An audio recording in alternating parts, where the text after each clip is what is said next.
Hello student. आप सभी का फिर से टारगेट इंग्लिश में स्वागत है।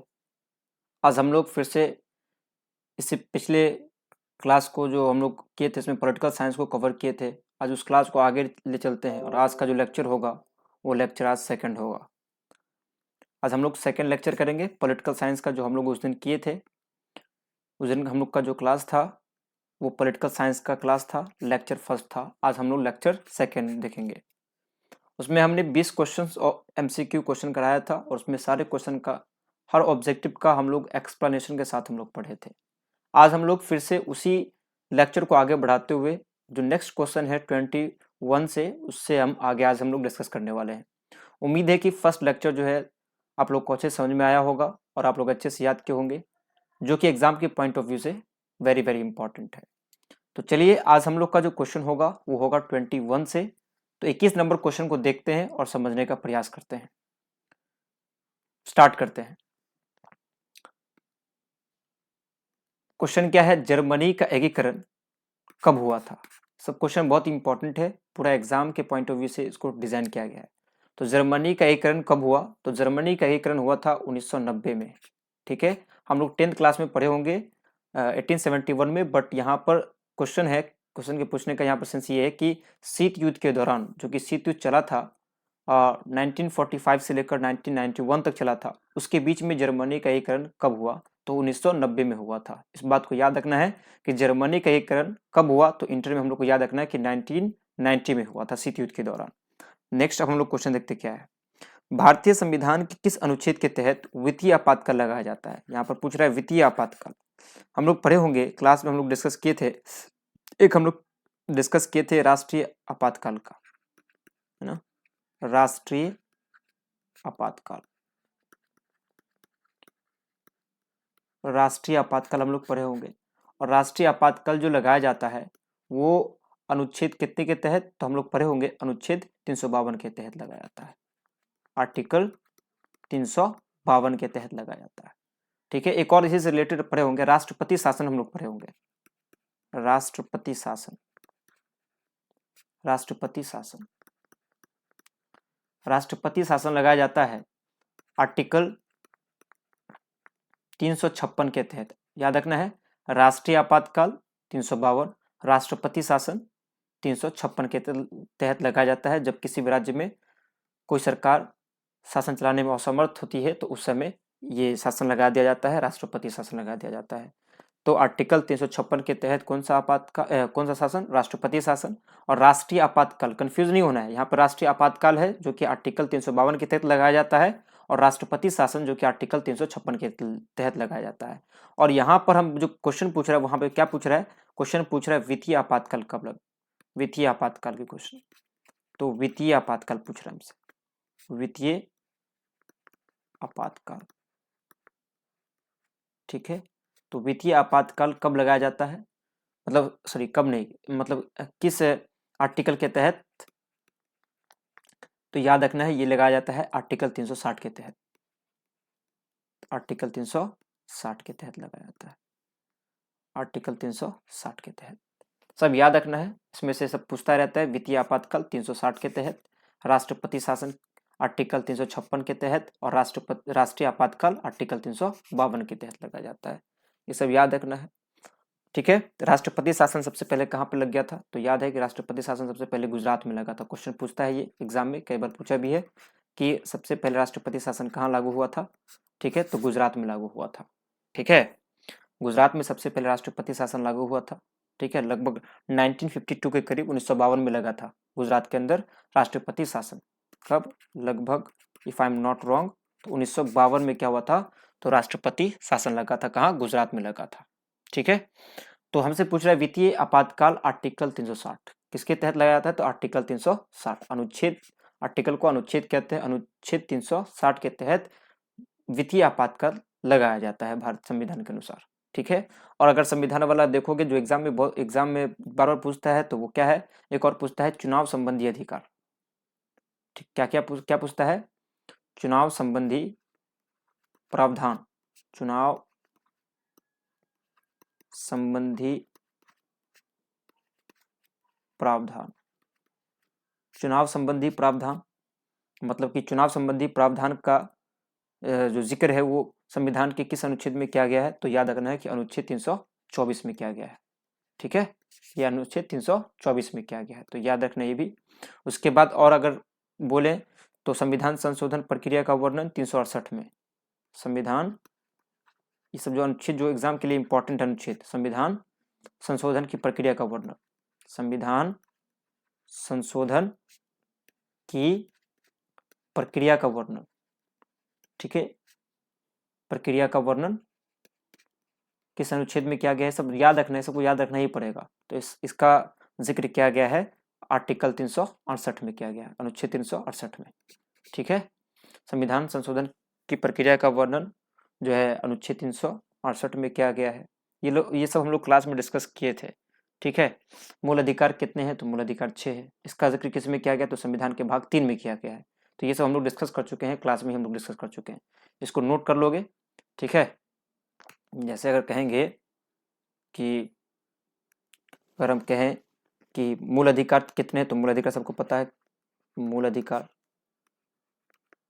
तो चलो ये हम आगे डिस्कस करेंगे, ये यहाँ पर डिस्कस नहीं करते हैं, ये हम आगे डिस्कस करेंगे।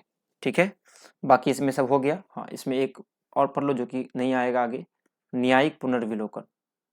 क्या आएगा, न्यायिक पुनर्विलोकन, तो वो भी हम यहाँ पर देख लेते हैं न्यायिक पुनर्विलोकन के बारे में। न्यायिक पुनर्विलोकन, न्यायिक पुनर्विलोकन ये क्या होता है, ये हम क्लास में डिस्कस कर लिए हैं। ठीक है, तो न्यायिक पुनर्विलोकन का जिक्र जो है संविधान के किस अनुच्छेद में, तो ये याद रखना है, न्यायिक पुनर्विलोकन का जिक्र अनुच्छेद 13 में किया गया है, आर्टिकल 13 में किया गया है। ये सब एग्जाम के पॉइंट ऑफ व्यू से इंपॉर्टेंट है। जीवन के अधिकार का वर्णन आर्टिकल 24 में, सॉरी, जीवन के अधिकार का वर्णन किसमें किया गया है, आर्टिकल 21 में। किसमें किया गया है, आर्टिकल 21 में। सब याद रखना है, सब थोड़ा सा कंफ्यूजिंग है, बट याद रखना है कि जीवन के अधिकार का वर्णन आर्टिकल 21 में किया गया है। जीवन के अधिकार का वर्णन, जीवन के अधिकार का वर्णन, के अधिकार का वर्णन, जीवन के अधिकार का वर्णन आर्टिकल कितने में, आर्टिकल 21 में किया गया है। सब याद रखना है, ये जितना भी हम अभी यहाँ पर लिखे हैं वो एग्जाम के लिए इंपॉर्टेंट है, इसलिए हम यहाँ पर बता रहे हैं, नहीं तो हम नहीं बताते, इतना अधिक हम नहीं बताते, इसलिए बता रहे बिकॉज ये एग्जाम में पूछता है, बार बार पूछता है, इसलिए हम ये बता दिए थे। ठीक है, आगे हम देखते हैं आगे हमारा क्वेश्चन क्या है। इसको नोट भी करोगे, क्योंकि मेरा मकसद सिर्फ ये नहीं कि ऑब्जेक्टिव रटवाना है, बल्कि इससे रिलेटेड जितना भी एग्जाम के पॉइंट ऑफ व्यू से इंपॉर्टेंट है, सारे ऑब्जेक्टिव को एक ही साथ हम लिखा देते हैं ताकि एक ही साथ याद अच्छे से हो जाए। ठीक है, अब हम आगे बढ़ते क्या है, तो इसको अगर समझ में नहीं आया कि क्या हम यहाँ पर लिखे हैं, किस लिए यहाँ पर गुजरात इसलिए लिखे हैं बिकॉज सबसे पहले राष्ट्रपति शासन गुजरात में लगा था, आई थिंक 1952 में लगा था। आगे देखते क्या है, 23 नंबर क्वेश्चन की तरफ हम चलते हैं। आगे क्वेश्चन क्या है देखते हैं। अब है क्वेश्चन, भारतीय योजना आयोग कब समाप्त कर दिया गया, भारतीय योजना आयोग। ठीक है, यह आयोग बना था आई थिंक 1951 में, बट इस आयोग को समाप्त कर दिया गया प्रधानमंत्री नरेंद्र मोदी के द्वारा। कब, 2014 में इस आयोग को समाप्त करके इस आयोग की जगह पर एक नया आयोग आया जिसका नाम है नीति आयोग। तो क्वेश्चन आता भी है कि योजना आयोग को हटाकर कौन सा आयोग बना, तो नीति आयोग बना। कौन सा आयोग बना, नीति आयोग। इसको समाप्त कब कर दिया गया, 2014 में, किसके द्वारा, प्रधानमंत्री नरेंद्र मोदी के द्वारा। ठीक है, तो ये याद रखना। नेक्स्ट क्वेश्चन देखते क्या है, जहां पर एक्सप्लेनेशन अधिक की जरूरत होगी वहां पर हम बताएंगे, जहां पर जरूरत नहीं है वहां पर उतना हम नहीं बताएंगे, बस उसको बताकर हम आगे चल जाएंगे। यहाँ देखो क्या है, मैकमोहन रेखा कहाँ है, तो मैकमोहन रेखा याद रखना है वो अरुणाचल प्रदेश में है। ठीक है, कहाँ है वो, अरुणाचल प्रदेश में, जो कि चीन और भारत के बीच की सीमा रेखा, जिसको हम मैकमोहन रेखा कहते हैं। तो अरुणाचल प्रदेश में है मैकमोहन रेखा। मैकमोहन रेखा किन दो देशों को बांटता है, तो याद रखना भारत और चीन को। तो याद रखना ये भी बात। आगे देखते क्या है, देश में आंतरिक गड़बड़ी के कारण संकटकालीन स्थिति की घोषणा कब हुई थी, देश में आंतरिक गड़बड़ी के कारण पूछ रहा है, देश में आंतरिक गड़बड़ी के कारण जो है संकटकालीन स्थिति की घोषणा कब हुई। देखो 1971 में भी लगा था, संकटकालीन स्थिति, इमरजेंसी लगा था, आपातकाल की घोषणा हुई थी। ठीक है, 1971 में भी लगा था। ठीक है, बट पूछ रहा है कि आंतरिक गड़बड़ी की वजह से, तो आंतरिक गड़बड़ी की वजह से लगा था 1975 में लगा था, 1975 से लगा था 1977 तक। ठीक है, इमरजेंसी लगा था, आपातकाल की घोषणा हुई थी। इमरजेंसी लगा था, कब लगा था? 1975 को। कितने साल के लिए? 2 साल के लिए, लगभग 2 साल के लिए। 77 तक लगा था, 2 साल, 1975 से 77। इस समय भारत का जो प्रधानमंत्री था नहीं थी, कौन थी? इंदिरा गांधी। इंदिरा गांधी, ठीक है। और राष्ट्रपति कौन थे यहाँ इस समय? तो राष्ट्रपति थे फर्रुख, ऐसे नाम था इसका, फखरुद्दीन अली अहमद। फखरुद्दीन अली अहमद। फखरुद्दीन अली अहमद, ठीक है। ये राष्ट्रपति द्वारा संकटकालीन स्थिति घोषणा कर दी गई थी प्रधानमंत्री इंदिरा गांधी के कहने पर, ठीक है। तो 1975 में लगा था। क्वेश्चन ये भी आता है कि अभी तक कितना बार मतलब इमरजेंसी लागू हो चुका है? तो 3 बार लागू हो चुका है। एक लगा था 1962 में लगा था, एक लगा है 1971 में, और एक लगा है 1975 में। तीनों में डिफरेंस क्या है? ये युद्ध के लिए, चीन का युद्ध हुआ, चीन ने आक्रमण किया था, तो चीन के आक्रमण की वजह से लगा था 1962 में, और 71 में लगा था जब पाकिस्तान भारत पर अटैक किया था, आक्रमण किया था उस समय, और 75 में तो आंतरिक गड़बड़ी करने लगा। तो ये थोड़ा सा ज़्यादा खास हो जाता है, ठीक है। कभी कभी ये क्वेश्चन पूछ देता है कि सबसे पहले आपातकालीन घोषणा कब हुई, तो ऑप्शन में देता है 1975, ये दोनों नहीं देता है। तो याद रखना उस केस में हम 1975 ही देंगे। आंतरिक गड़बड़ी के कारण पूछ रहा है, ठीक है। ये आंतरिक गड़बड़ी कारण लगाया गया था, और ये दोनों लगाया था युद्ध की वजह से, ठीक है। उस समय चीन और पाकिस्तान ने आक्रमण किया था भारत पर, इसलिए वहां पर इमरजेंसी लगा था, ठीक है। तो ये सब याद रखना है ये बात। नेक्स्ट देखते क्या है क्वेश्चन। जितना भी क्वेश्चन हम बता रहे पीछे, वो सारा क्वेश्चन कहीं ना कहीं आगे आएगा ही आएगा, ठीक है। इंपॉर्टेंट सब है। संयुक्त राष्ट्र संघ के तत्वावधान में निःशस्त्रीकरण आयोग कब बना था? निःशस्त्रीकरण आयोग पूछेगा तो याद रखना है 11 जनवरी 1952 को बना था, ठीक है। कब बना था? 11 जनवरी 1952 को, ठीक है। निःशस्त्रीकरण आयोग मतलब कि शस्त्र को थोड़ा कम करना, उसके प्रयोग पर अंकुश लगाना, यह आयोग की स्थापना की गई थी 11 जनवरी 1952 को। नेक्स्ट देखते हैं क्या है। ब्रेजनेव किस देश के राष्ट्रपति थे? तो ब्रेजनेव याद रखना है, एंड्रोपो ब्रेजनेव, ठीक है। उसके बाद ये स्टालिन हो गया, उसके बाद और भी हम लोग पढ़े होंगे गोर्बाचोव के बारे में। ये सब किस देश के राष्ट्रपति थे? तो ये सब थे सोवियत संघ के राष्ट्रपति। सब क्लास में अच्छे से डिस्कस हुआ है, इसमें कोई दिक्कत नहीं आएगा। आगे चलते क्या है। प्रथम गुटनिरपेक्ष सम्मेलन के अध्यक्ष कौन थे? बता चुके हैं ये पहले, फर्स्ट लेक्चर में ही बता चुके थे। प्रथम गुटनिरपेक्ष सम्मेलन के अध्यक्ष कौन थे? तो मार्शल टीटो थे, ठीक है। जो कहाँ के थे? तो जो थे यहाँ के यूगोस्लाविया के बेलग्रेड में सबसे पहले सम्मेलन हुआ था, ठीक है। जिस सम्मेलन में लगभग 25 देशों की भागीदारी थी, और सबसे पहले गुटनिरपेक्ष आंदोलन जो अस्तित्व में आया था वो वहीं से आया था। कब आया था? तो वो लगभग 1961 को आया था। कब आया था? 1961 को आया था। ये जो आंदोलन है ये अस्तित्व में आया था 1961 में आया था। मार्शल टीटो की अध्यक्षता में यहाँ पर गुटनिरपेक्ष सम्मेलन सबसे पहले, प्रथम शिखर सम्मेलन गुटनिरपेक्ष सम्मेलन कहाँ हुआ था? तो यूगोस्लाविया बेलग्रेड में हुआ था, ठीक है। तो उसके अध्यक्ष कौन थे? मार्शल टीटो थे, ठीक है। बाकी अब्दुल नासिर भी इस आंदोलन के नेता थे, सुकर्नो भी इस आंदोलन के नेता थे, ठीक है। जवाहरलाल नेहरू भी थे, बट वो भारत के थे।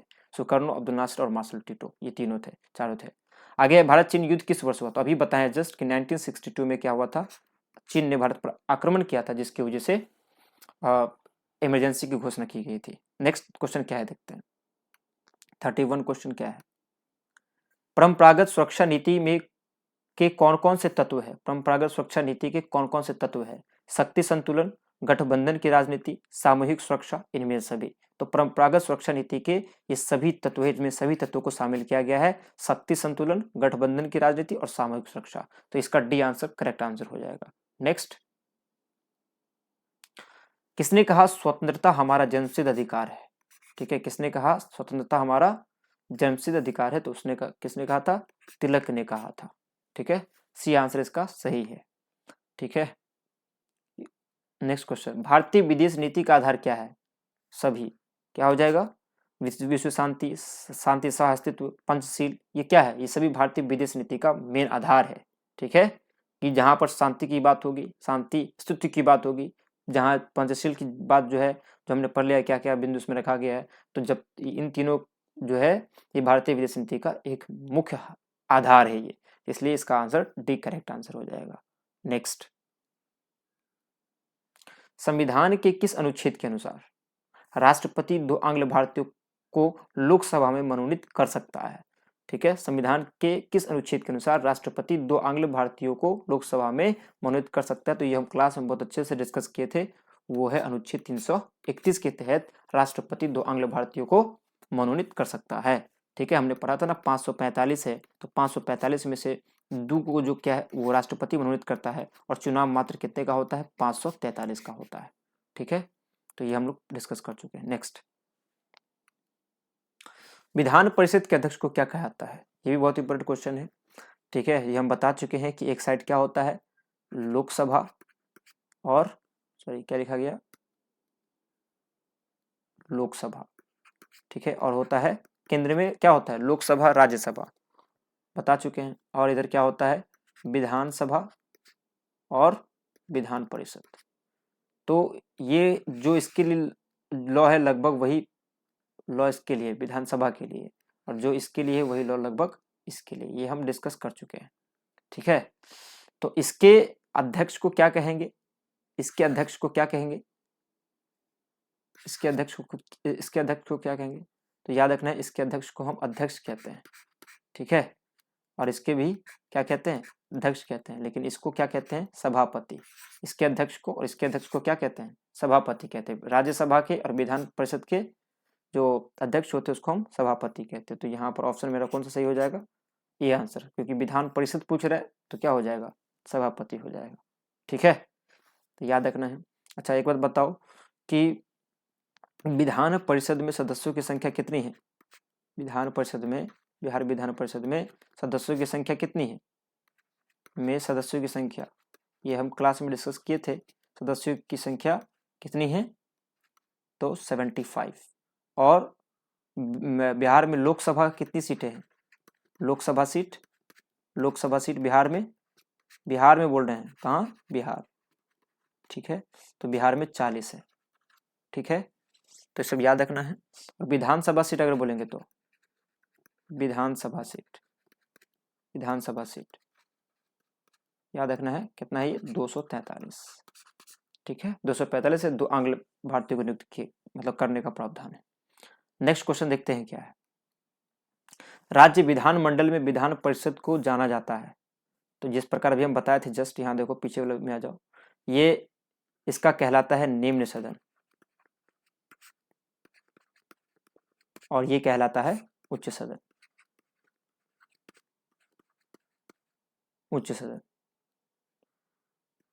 उसी प्रकार ये क्या कहलाएगा, निम्न सदन, और ये क्या कहलाएगा, उच्च सदन। लेकिन वास्तविक शक्ति किसके पास होती है, विधानसभा और लोकसभा के हाथ में। तो यहाँ पर वही पूछा है, विधान परिषद को जाना जाता है किस सदन के रूप में, विधान परिषद है तो उच्च सदन हो जाएगा। ये आंसर मेरा करेक्ट आंसर हो जाएगा। नेक्स्ट, बिहार विधान परिषद में सदस्यों की कितनी संख्या भी जस्ट बताएं, विधान परिषद है तो यहाँ पर बिहार विधान परिषद में सदस्यों की संख्या 75। नेक्स्ट, मौलिक अधिकार का अभिरक्षक कौन होता है? मौलिक अधिकार का अभिरक्षक सर्वोच्च न्यायालय होता है। ये सब में ज्यादा डिस्कस करने की जरूरत नहीं है। मौलिक अधिकार का अभिरक्षक कौन होता है? तो सुप्रीम कोर्ट, सर्वोच्च न्यायालय होगा। ठीक है, उनका रक्षा कौन करता है? तो सुप्रीम कोर्ट ही करेगा। नेक्स्ट, भारतीय न्यायपालिका किस प्रक्रिया के अंतर्गत कार्य करती है? तो भारतीय न्यायपालिका कानून के द्वारा स्थापित प्रक्रिया, उसके अंडर में ये काम करती है। नेक्स्ट क्वेश्चन देखते हैं क्या है। उच्च न्यायालय के न्यायाधीश की सेवानिवृत्ति की आयु क्या है? तो उसकी आयु है 62 वर्ष। नेक्स्ट, न्यायपालिका का शीर्ष न्यायालय कौन है? अभी बताए हैं, सर्वोच्च न्यायालय सबसे ऊंचा न्यायालय है। शीर्ष का मतलब सर्वोच्च, सबसे ऊंचा। ठीक है, भारतीय संविधान के किस अनुच्छेद में भारत को राज्यों का संघ कहा गया? तो प्रथम अनुच्छेद में, संविधान के प्रथम अनुच्छेद में भारत को राज्यों का संघ कहा गया है। ठीक है, विकेंद्रीकरण किस शासन की व्यवस्था है? विकेंद्रीकरण में शक्तियों का बांटवारा। ठीक है, शक्तियों को केंद्र में न रख के विकेंद्रित कर दिया गया है, बांट दिया गया। तो वो किसकी विशेषता है? वो संघात्मक शासन की विशेषता है। तो भारत में कैसी शासन व्यवस्था है? संघात्मक शासन व्यवस्था है। ठीक है, नेक्स्ट, भारत के वर्तमान राष्ट्रपति का नाम, ये तो बच्चा को ही पता होगा, अभी बनी है द्रौपदी मुर्मू। ठीक है, ये क्या हो गया,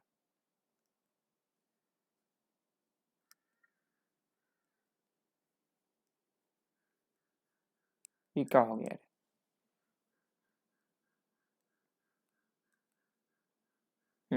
तो उसका आंसर क्या हो जाएगा, द्रौपदी मुर्मू हो जाएगा,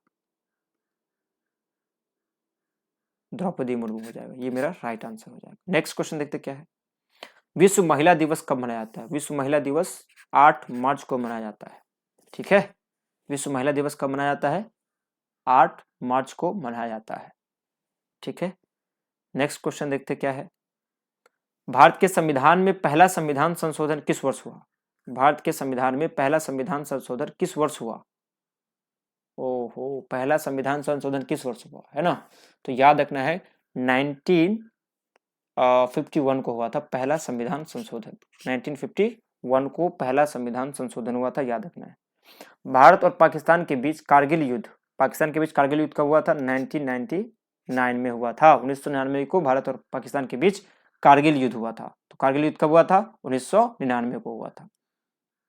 उसके बाद संविधान संशोधन की प्रक्रिया का वर्णन किया गया, भी हम बताए हैं, फर्स्ट क्वेश्चन में ही डिस्कशन कर चुके हैं, संविधान संशोधन की प्रक्रिया का वर्णन अनुच्छेद 368 में किया गया है, ठीक है। नेक्स्ट, गुटनिरपेक्ष आंदोलन कब अस्तित्व में आया, वो भी हम फर्स्ट में ही डिस्कस कर चुके हैं, 1961 में आया था, ठीक है। क्या हो रहा है, क्या हो जाता है,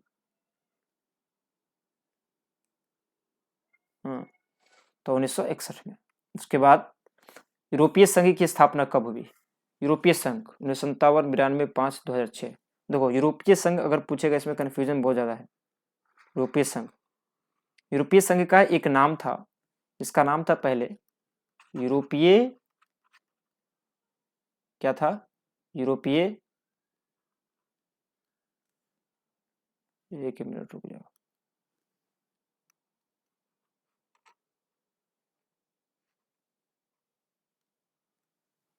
यूरोपीय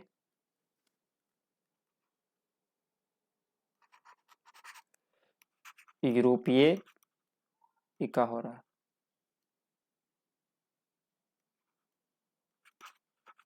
यूरोपीय आर्थिक समुदाय, ठीक है। इसका पहला नाम क्या, यूरोपीय संघ का पहला नाम क्या था, यूरोपीय आर्थिक समुदाय इसका नाम था, इसकी स्थापना किया गया था 1957 में, बट इसी का नाम चेंज करके लाया गया यूरोपीय संघ, तो लाया गया था, ये था पहले क्या 1957 में यूरोपीय आर्थिक समुदाय, बट बाद में इसको जब यूरोपीय संघ किया गया तो ये कब किया गया, ये किया गया 1992 में, तो ऐसे केस में हम 1992 देंगे, अगर यहाँ पर यूरोपीय आर्थिक समुदाय देगा तो 1957, तो क्या कहेगा यूरोपीय संघ किस समुदाय का नया नाम है, तो यूरोपीय संघ किसका नया नाम है, तो यूरोपीय आर्थिक समुदाय का नया नाम है, जिसकी स्थापना 1957 में की गई थी, बट यूरोपीय आर्थिक समुदाय से यूरोपीय संघ 1992 में हुआ था। नेक्स्ट क्वेश्चन की तरफ चलते हैं, आप क्या है, भारतीय नागरिकों को कितने मौलिक अधिकार प्राप्त है, तो सबको पता है ये कि हमें 6 मौलिक अधिकार, क्वेश्चन आएगा कि 6 मौलिक अधिकार के नाम लिखिए, तो हमें पता है 6 मौलिक अधिकार कौन कौन है, मौलिक अधिकार कितने हैं, 6 है, 6 में से कौन कौन है, तो पहला क्या है, पहला क्या है, समानता का अधिकार, ये हमारा वीडियो होगा यूट्यूब पे, हम बताए होंगे उसमें, समानता का अधिकार, ठीक है, समानता, राइट टू इक्वालिटी, जिसका जिक्र किस में किया गया है, तो अनुच्छेद 14 से लेकर 18 के बीच में किया गया है, ठीक है, ये सब भी पूछ सकता है। दूसरा जो है, दूसरा क्या है, दूसरा है स्वतंत्रता का अधिकार, स्वतंत्रता का अधिकार, स्वतंत्रता का अधिकार, ठीक है, इसका जिक्र कहां से कहां तक किया गया, तो 19 से 22 में किया गया है, इसका जिक्र 19 से 22 में इसका जिक्र किया गया है। तीसरा है शोषण के विरुद्ध अधिकार, शोषण के विरुद्ध, शोषण के विरुद्ध अधिकार, शोषण के विरुद्ध राइट अगेंस्ट एक्सप्लॉइटेशन, ये इसका अधिकार क्या जिक्र किया गया है 23 से 24 में किया गया है, इसका जिक्र कहां से कहां तक, 23 से 24 में किया गया है, राइट अगेंस्ट एक्सप्लॉइटेशन, इसका जिक्र कहां किया गया है, तो 23 से आई थिंक 23 से 24 में ही किया गया है। ठीक है, चौथा देखते हैं क्या है। चौथा है धर्म की स्वतंत्रता का अधिकार। धर्म की स्वतंत्रता का अधिकार। धर्म की स्वतंत्रता का अधिकार, इसका जिक्र कहां से कहां किया गया है? तो याद रखना है, इसका जिक्र किया गया है 25 से अनुच्छेद 25 से 28 के बीच में। उसके बाद पांचवा सांस्कृतिक और शैक्षिक अधिकार। सांस्कृतिक और शैक्षिक अधिकार। शैक्षिक अधिकार 2 नंबर में पूछ सकता है। इसका जिक्र मतलब कितने में किया गया है? तो इसका जिक्र किया गया है 1930 में। 1930 में। उसके बाद लास्ट है संवैधानिक उपचार का अधिकार। संवैधानिक, किसमें क्या बात कहा गया है ये बता चुके हैं। संवैधानिक उपचार का अधिकार, इसका जिक्र अनुच्छेद 32 में किया गया है। ठीक है, 32 में किया गया है। तो सब लिख लेना है, याद रखना है। ठीक है, तो कितने मौलिक अधिकार है? तो मौलिक अधिकार 6 है। नेक्स्ट, संविधान में 42वां संशोधन कब पारित हुआ था? तो याद रखो, जब इमरजेंसी लगा दिया गया था इंदिरा गांधी के तहत, इंदिरा गांधी के द्वारा, तो उसी समय बीच में ही क्या हुआ था? तो 75 और 77 के बीच में 76 आता था, 76 में क्या हुआ था? तो 42वां संविधान संशोधन किया गया था प्रधानमंत्री इंदिरा गांधी के द्वारा, तो उस समय वही प्रधानमंत्री थी। नेक्स्ट, भारत और चीन के बीच पंचशील समझौते पर कब हस्ताक्षर हुआ था? याद रखना है, पंचशील समझौते पर हस्ताक्षर 1954 में हुआ था। ठीक है, केशवानंद भारती केस में सर्वोच्च न्यायालय ने किस विषय पर निर्णय दिया था? केशवानंद भारती केस में सर्वोच्च न्यायालय ने किस विषय पर निर्णय दिया था? संसद मौलिक अधिकारों में संशोधन नहीं कर सकती, क्षतिपूर्ति का सिद्धांत, संसद संविधान के मूल ढांचे को संशोधित नहीं कर सकती। यस, संसद जो है संविधान के मूल ढांचे को संशोधित नहीं कर सकती। यही बात इसमें, यही निर्णय उन्होंने सुनाया था कि संविधान के मूल ढांचों में कोई भी संशोधन नहीं हो सकता है। तो ये केशवानंद भारती केस में ये बात आया था। नेक्स्ट, भारत के लौह पुरुष के रूप में कौन जाने जाते हैं? भारत के लौह पुरुष के रूप में कौन? तो हम लोग पढ़े होंगे 10th क्लास में भी, हम लोग पढ़े होंगे सरदार वल्लभ भाई पटेल। उसके बाद राज्य पुनर्गठन आयोग की स्थापना कब हुई थी? राज्य पुनर्गठन आयोग की स्थापना कब हुई थी? राज्य पुनर्गठन आयोग की स्थापना 1953 में हुई थी। ठीक है, राष्ट्रीय पुनर्गठन अधिनियम आया था 1956 में, है ना, लेकिन पुनर्गठन आयोग की स्थापना 1953 में, और अधिनियम कब आया था? 1956 में आया था। तो याद रखना इस बात को। ज्यादा क्वेश्चन है 60 तक करेंगे, बाकी कल जो है हम लोग करने वाले हैं। नेक्स्ट क्वेश्चन क्या है? किस वर्ष चीन ने भारत पर आक्रमण किया? तो ये क्वेश्चन कितनी बार आ चुका है कि 1962 में चीन ने भारत पर अटैक किया था। नेक्स्ट, 20 सूत्री कार्यक्रम किस प्रधानमंत्री संबंधित है? तो उसका नाम है इंदिरा गांधी। ठीक है, अगर 5 सूत्री रहता तो संजय गांधी। भारत में कुल कितने राज्य है? भारत में कुल कितने राज्य है? भारत में कुल कितने राज्य है? सबको पता है, 28 राज्य। नेक्स्ट, जय जवान जय किसान का नारा किसने दिया था? तो लाल बहादुर शास्त्री ने दिया था। ये भी सबको पता होगा। बाकी जो है 40 क्वेश्चन वो हम लोग नेक्स्ट वीडियो में करेंगे, क्योंकि वीडियो बहुत ज़्यादा लंबा हो जाएगा।